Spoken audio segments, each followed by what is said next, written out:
আসসালামু আলাইকুম বন্ধুরা। ছোটবেলা থেকেই দাদা দাদির আদর পান নাই কারা কারা? আমি ছোটবেলা থেকেই, ছোটবেলা না, আমার জন্মের আগেই আমার দাদা দাদি মারা গেছে। আমি ছোটবেলা থেকেই কোনোদিনও দাদা দাদির আদর পাই নাই।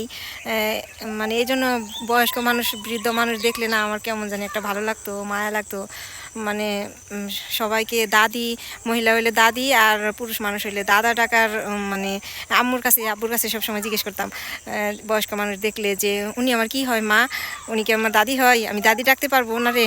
পরে যারা দাদি হয় তাদেরকে বলতো, আর যারা দাদা হয় তাদেরকে বলে দিত যে হ্যাঁ দাদা ডাকতে পারবো। আমরা মানে খুব আনন্দের সাথে মানে দাদা দাদি ডাকতাম বয়স্ক মানুষদের। একটা কথা বলি, ছোটোবেলায় আমি আমাদের পাশের বাড়ি খেলতে গেছি। খেলতে যাওয়ার পরে ওদের আবার দাদা দাদি ছিল।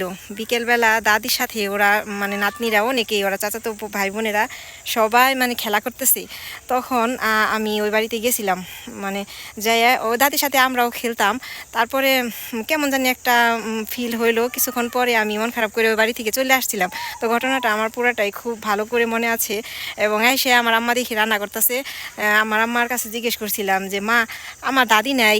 পরে আমার মা বলছিল যে না, তোমার দাদি তো নাই, মারা গেছে। আমি কই বুঝি মারা গেছে, এটা তো বুঝি নাই। বলছি মারা গেছে তাহলে আসে না কেন, মারা গেছে তাহলে আসে না কেন? এগুলো বইলে একদম সন্ধ্যাবেলা ছিল, কান্না করতে করতে একদম পুরা উঠান গোড় পাইরা কান্না করছিলাম আমি, আমার মনে আছে। এরকম কাঁদতে কাঁদতে পরে শুয়ে রয়েছি মাটিতেই। পরে আমার আব্বু আসছে, সন্ধ্যার পরে আমার আব্বু আসছে। পরে মার কাছে জিজ্ঞেস করছে যে এরকম কান্না করতেছে কেন? পরে আমার মা বলছে যে এই যে ওই বাড়িতে গেছিলো দাদির সাথে নাকি ওরা খেলতেছে। পরে এগুলো দেখে এসে পরে এই দাদির কথা জিজ্ঞেস করতেছে আর এই যেরকম কান্না করতেছে। তো তারপরে আমার আব্বা আমারে কুলে নিয়ে, আমার দাদির যে কবর আছে সেই রাত হয়ে গেছিলো, সন্ধ্যা মানে একটু সন্ধ্যা কালো ঘন হয়ে গেছিলো। তখন আমার আব্বা ওই আমার দাদির কবরের কাছে নিয়ে বসে পরে আমাকে অনেকভাবে বুঝায় টুঝে, পরে আমার আব্বাও কান্না করছিল, বুঝায় টুঝে তারপরে নিয়ে আসছিল। মানে বয়স্ক মানুষ দেখলেই না আমার কেমন জানি একটা মনে হইতো, খালি যে দাদি ডাকতে ইচ্ছা করতো, মনে হইতো যে দাদি ডাকি। তো এখন একটা বয়স্ক মানুষ দেখলাম একটু আগে, এই জন্য আমার কথাটা খুব মনে পড়লো। আর আমার এগুলা খুব মনে পড়ে ছোটোবেলা থেকে। এই দাদা দাদি মানে কাউকেই পাই নাই। আমার নানির বাড়িতেও আমরা বেশি একটা যাইতাম না, যাইতে দিত না, যাইতাম না আর কি, অনেক দূরে ছিল আমার নানির বাড়ি, যাইতাম না বেশি একটা।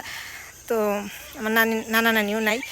তো এরকম বয়স্ক মানুষ দেখলে খুব মায়া লাগতো এবং দাদি ডাকতে ইচ্ছে করতো। আমার খুব ইচ্ছা ছিল যে আমাদের দাদি থাকবে, দাদির সাথে আমরা খেলবো, অন্যরা যেমনি খেলে আমিও সেরকম খেলবো, এরকম খুব ইচ্ছা ছিল। কিন্তু দাদিকে পাই নাই কখনো। তো খুব মনে পড়লো কথাটা, তাই বললাম, আপনাদের সাথে শেয়ার করলাম। তো অনেক ব্যস্ততার পরেও অনেক কষ্ট করে ভিডিও বানাই। ভিডিওতে যদি ভিউ না হয় তাহলে আসলে অনেক কষ্ট লাগে।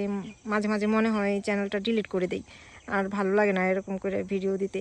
ভিডিওতে ভিউ হয় না, কিছু হয় না, খুব খারাপ লাগে, খুব কষ্ট লাগে। আপনারা একটু সাপোর্ট করেন, লাইক কমেন্ট করেন। আমি জানি আমি ভালো করে ভিডিও বানাইতে পারি না, হয়তোবা কি ভালো করে ভিডিও বানাইতেই পারি না। তো আমাদেরকে একটু সাপোর্ট করেন, ভুল ধরিয়ে দিয়েন, তাহলে তো ভালো লাগে। আর দেখেন এই যে সরিষাগুলো পেকে গেছে আমাদের ক্ষেতে, সরিষা এই যে আমরা তুলে ফেলছি। সরিষা তুইলা সারাদিন সরিষার কাজই করলাম, আম্মুরে সাহায্য করলাম। এখন বিকেলবেলা একটু বাইরে আসছি, এই ক্ষেতেও তুলতেছে। তো এই দেখেন আমাদের বাড়ির পাশেই স্কুলে ওই যে বাচ্চারা খেলতেছে, ওই যে দেখা যাইতেছে বাচ্চারা খেলতেছে। তো ধন্যবাদ সবাইকে কষ্ট করে ভিডিওটা দেখার জন্য। দোয়া করবেন আমার জন্য, আমি যেন ভালো ভালো ভিডিও উপহার দিতে পারি। আরও ভালো করে এডিটিংয়ের কাজটা শেখার চেষ্টা করতেছি, ইনশাল্লাহ শিখে নেব। একটু ব্যস্ত আছি সেজন্য আসলে পারতেছি না। তো আপনারা একটু উৎসাহ দিলে এগিয়ে যেতে পারবো ইনশাল্লাহ। তো আমি সবার জন্য দোয়া